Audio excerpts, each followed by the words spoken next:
সেইটো এনেকুৱা এটা কথা চলিছে যে আমি চতুৰ্থ বৰ্গৰ পদ যদি চৰকাৰী নিয়মত দিওঁ তেতিয়াহ'লে লোকেল ল'ৰাই নাপায়।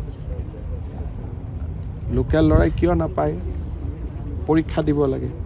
গতিকে তাকে লৈ গাঁও চহৰবিলাকত স্থানীয় ল'ৰাবিলাকে আপত্তি কৰে। সেইকাৰণে আমি এটা ছিষ্টেম কৰিব খুজিছোঁ য'ত নেকি স্কুলখনৰ প্ৰিন্সিপালকে তাৰ এজন গ্ৰেড 4 এমপ্লয়ী ল'ব পাৰে স্থানীয় জেগাত। তাৰ কাৰণে এটা নীতি এটা বনাই আছোঁ, কিন্তু এইটো 26ৰ আগত নহয়, 26ৰ পিছত সেইটো ৰাখিব লাগিব। কাৰণ নহ'লে 4th গ্ৰেড এমপ্লয়ীখিনি বেলেগ জিলাৰ পৰা বেলেগ জিলাত গ'লে মানুহে বেয়া পায়। সেইকাৰণে বহুতবিলাক ৰাজ্যত আজিকালি নতুন নতুন কিছুমান নিয়ম কৰিছে। ময়ো এইবাৰ শিকি আহিছোঁ 2-3টা। কিন্তু বিধানসভা নিৰ্বাচনৰ আগত যিহেতু আমাৰ এডভাৰটাইজ হৈয়ে গ'ল, নিযুক্তিয়ে হ'ব গোটেই পষ্টখিনি। সেইকাৰণে এতিয়া নহয়, বিধানসভা ইলেকশ্যনৰ পিছত কলেজৰ গ্ৰেড 4 পোষ্ট, হস্পিটেলৰ গ্ৰেড 4 পোষ্ট, স্কুলৰ গ্ৰেড 4 পোষ্ট, এইখিনি যাতে সেই মৌজাটোৰ ল'ৰাই বা সেই গাঁৱৰ ল'ৰাই পায়, তাৰ কাৰণে আমি নীতি এটা বনাই আছোঁ। সেইটো এনেকুৱা এটা কথা চলিছে যে আমি চতুৰ্থ বৰ্গৰ পদ যদি চৰকাৰী নিয়মত দিওঁ তেতিয়াহ'লে লোকেল ল'ৰাই নাপায়। লোকেল ল'ৰাই কিয় নাপায়? পৰীক্ষা দিব লাগে। গতিকে তাকে লৈ গাঁও চহৰবিলাকত স্থানীয় ল'ৰাবিলাকে আপত্তি কৰে। সেইকাৰণে আমি এটা ছিষ্টেম কৰিব খুজিছোঁ য'ত নেকি স্কুলখনৰ প্ৰিন্সিপালকে তাৰ এজন গ্ৰেড 4 এমপ্লয়ী ল'ব পাৰে স্থানীয় জেগাত। তাৰ কাৰণে এটা নীতি এটা বনাই আছোঁ, কিন্তু এইটো 26ৰ আগত নহয়, 26ৰ পিছত সেইটো ৰাখিব লাগিব। কাৰণ নহ'লে 4th গ্ৰেড এমপ্লয়ীখিনি বেলেগ জিলাৰ পৰা বেলেগ জিলাত গ'লে মানুহে বেয়া পায়।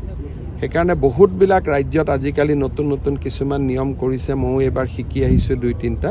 কিন্তু বিধানসভা নিৰ্বাচনৰ আগত যিহেতু আমাৰ এডভাৰটাইজ হৈয়ে গ'ল, নিযুক্তিয়ে হ'ব গোটেই পষ্টখিনি।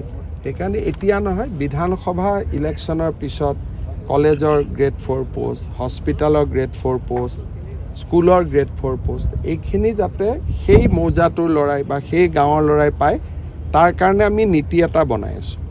সেইটো এনেকুৱা এটা কথা চলিছে যে আমি চতুৰ্থ বৰ্গৰ পদ যদি চৰকাৰী নিয়মত দিওঁ তেতিয়াহ'লে লোকেল ল'ৰাই নাপায়।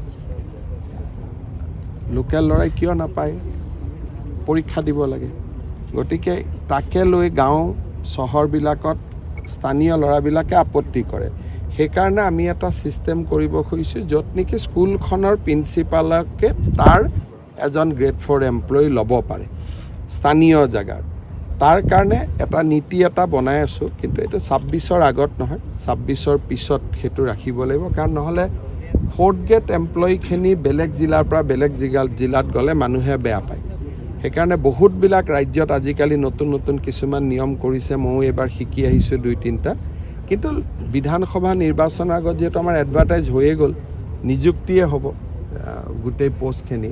সেইকাৰণে এতিয়া নহয়, বিধানসভা ইলেকশ্যনৰ পিছত কলেজৰ গ্ৰেড 4 পোষ্ট, হস্পিটেলৰ গ্ৰেড 4 পোষ্ট, স্কুলৰ গ্ৰেড 4 পোষ্ট, এইখিনি যাতে সেই মৌজাটোৰ ল'ৰাই বা সেই গাঁৱৰ ল'ৰাই পায়, তাৰ কাৰণে আমি নীতি এটা বনাই আছোঁ।